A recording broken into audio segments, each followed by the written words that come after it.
Hello and welcome to the Quiver channel. I am Jason, your host, and I wanted to go through the process that I go when I've got a large amount of money to spend.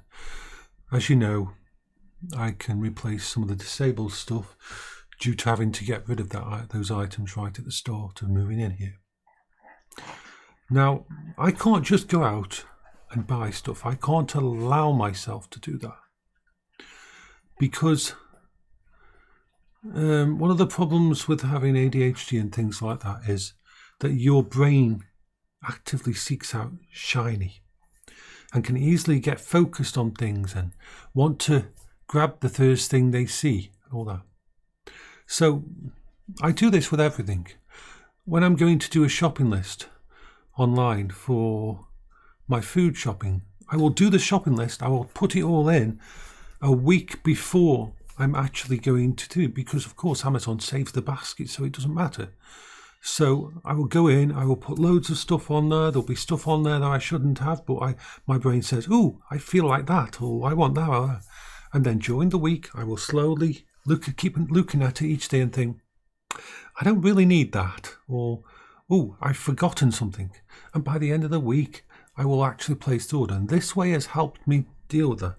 And it's the same when I'm budgeting for electrical equipment or disability equipment or anything like that. I will talk to my friends on Discord. I will talk to you. I will go through it all in my head. I will make a shopping list up. I will remove stuff from the shopping list. I'll go to different sites. I'll research different things and so on. And I can take like 1 to 2 weeks, depending on what I'm looking for in that, to actually make sure that I don't make a mistake or I'm not getting anything that I don't need. It's very important because this is not me, "Oh, I've got a bit of money, I can spend it on this. No, stuff's got to last me for a long time. It's an investment in my coping strategies. It's an investment in my future life in this house. Everything has to be worked on. The only thing that I picked up straight away was the Karcher pressure washer because the old one was damaged and the ground outside in the backs needed fixing. We've done it now. It's looking a lot better. I did the video on it just earlier on this. So that had to be done, especially seeing as in a couple of days we're supposed to get a real cold spell and more rain, so we're not having many dry days at the moment. So to get the actual backs done, and I can look at my security camera now and look at the backyard, and it doesn't look like it's a horrible thingy. So I'm so happy. Oh, hello, Bertie. Bertie wants to love. So there's lots of different parts to this. Increasing my amount of solar panels in the backyard and increasing the battery backup, because the old one, as we did the video and showed, the old system is not working really at all anymore. That adds to my backups for my disability. Being able to use these computers off battery backup powered by the solar is very, very good. Not only so that they don't cost me money, so it helps me have more money in the long run, but also in case of a power cut or anything. If I've got the stuff in place, I mean, basically, if I have a power cut here, I can just press a button and just, hey, yeah, I'm on battery backup anyway, so we're okay. So it's all, the battery backup side is almost completely ready. I decided on the solar panel. The solar panel is going to go on the back fence where the sun comes round. The sun starts over there and then it goes around. So it's no use having a solar panel facing forward, because pretty much by the time the sun hits 11, 12 o'clock during the midday, it's gone past that point, and then it's on the backyard until about 4 p.m, depending on whether it's a Well, it's someone who not. Oh, Beryl wants to come on. So while we're having a chat, Beryl can have a look. Come on and have a snuggle. She's a good doggy of doom. Yes, she is. She's not feeling too bad at the moment at all. So all that's good.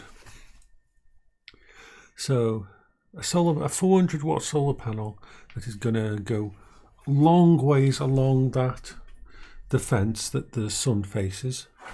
It's not the perfect position, but it's the best position we can put it. We may look into getting a second one, and we might try to put that one on the back wall so we cover both sections.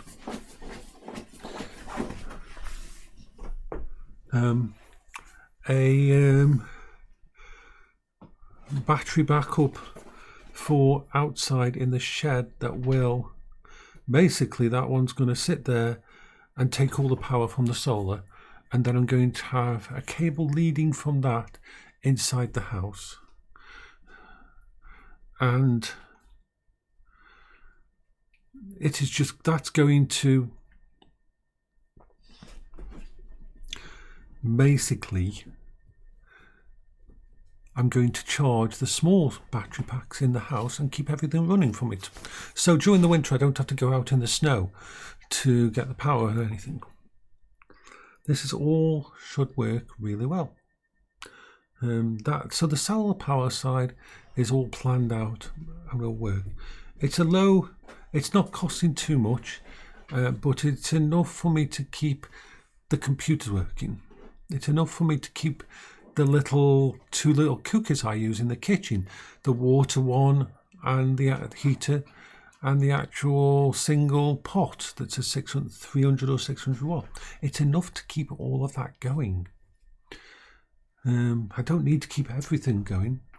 I've already bought, I'm transitioning the house at the moment from lighting that you would normally see to rechargeable and battery-based lighting. Let me just pause that, I'll show you what I mean. So what I'm populating the house with is these. This here, I won't face the camera with it, is quite bright. This is a rechargeable thingy. It's on a magnet. So I've got one of these in the upstairs, downstairs, living room, everywhere, in the bathroom. It's motion activated, so when it's dark and I walk into the room or walk to the stairs or anything, this light comes on. This lasts about a month, and then you just recharge it from the battery banks. Simple. And then I've got these as well, which work on batteries. The Eufy ones, same kind of thing. They work on a motion detection. I want to get a few more of these so that everywhere's covered, so I no longer have to turn on the main lights at all for the house. I can just do all the lighting in the house via these. Let me go put these back on. Let me just pause it. They were bought as a proof of concept, and they worked really well, because it's nice when you go up in them. And if I go up during the night, sometimes I do because my brain just can't. So I don't have to turn a light on. I don't have to waste electricity. I just walk and the lights just come on, and they stay on for 20 seconds, and that after you stop moving. So it works really well. The reason I use battery backup and rechargeable is the rechargeable ones are pretty accurate, that they all run out within a night of each other. So I think the battery ones, which will last about a year as well, means I've always got a light there. So I just want to put one halfway down the stairs, because the stairs is quite dark, and I want to add another one in the living room. Don't need light in this room. Because this gets light from multiple sources. Even when there's light, and we've got the light from the thing over there, we've got the light from my monitors. And if the power goes out, I've always got my phone in my pocket or something that I can use to turn on the light to get to where there's light. So they're definitely going to be picked up. When I talk about my disability, when I talk about creating a safe space, that's part of it. All these kind of little things that help. So the little things like that are all on the shopping list, ready to be bought.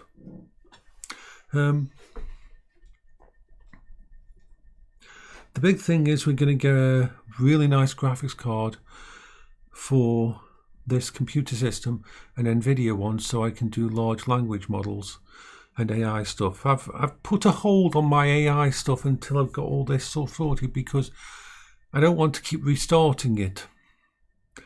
So that'll be set up in that unit there. I'm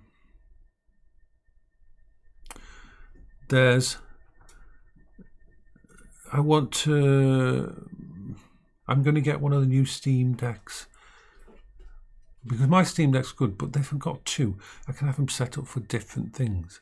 I want one of them set up at all times, ready to go to if I have to go to the hospital or anything like that. Now, when it comes to VR, as we know, VR is really important for me. I want to pick up some items and that to take that to the next level. So there's a lot of different bits and pieces being put together here, and I've made the plans for the entire thing probably 50 times since I figured out and I was told that I should go ahead with this. So I am just refining it. I'm going to refine it for at least 3 or 4 more days. 3 or 4 more days, just because I want to make sure that I don't mistake. I mean, I'd still like to get a Windows handheld or a laptop. Now, after having the Steam Deck and the ROG Ally, which I got rid of, I love those little handholds of that size, and I would like to get a Windows one. Now, I was going to go for a really nice laptop, but the kind of laptops I'm thinking about, they're not really that portable anyway. I mean, you stick something really powerful into a laptop and you're basically going to get 1-2 hours out of it. Whereas a lot of these portables can go 5, 6, 7, 8, 9 hours of use. They're amazing, these little handhelds. So I'm currently looking at all the different ones and doing a deep dive into each one and what its pros and cons are, just for me to decide whether or not and how to go about it. You can never future-proof tech. It's impossible to future-proof tech. But all these things, I might end up getting a Quest 3. Might not. But there's lots of little bits and pieces and I've got to plan everything out. So now this is why I get so distracted and do, because I can't go wrong with this. So if let's say, I might even wait until the 21st. I'm not sure though, because there's something, the new Threadrip has come out on the 21st, but I can't justify building another main computer. I've just built a proper, really good computer. I can't justify having a second big computer. I'd much prefer the money to go on something smaller. Well, you're crazy. That was being psychotically crazy, trying to stop Bertie from actually being able to do anything. Are you being a crazy little butt? Are you being a crazy little butt, Beryl? Are you? Are you being a crazy little butt? You had your food and you ate it all. That was a good thing. She's adorable. She hasn't had another fit, so that's good. Bert is okay as well. Oh, let's put the bed down. Doggy can go down. Do you want to stay on at all? You want to stay on and see? Are you? Nope. Do you want to go? Oh.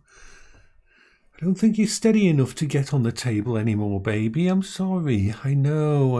You used to love getting on this table and that, but I just don't think you're well enough to get on the table, Stebber. You'll fall over or fall off, and it's not good.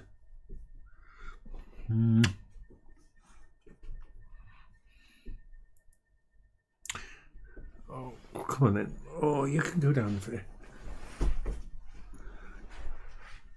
Anyway, so bye-bye for now.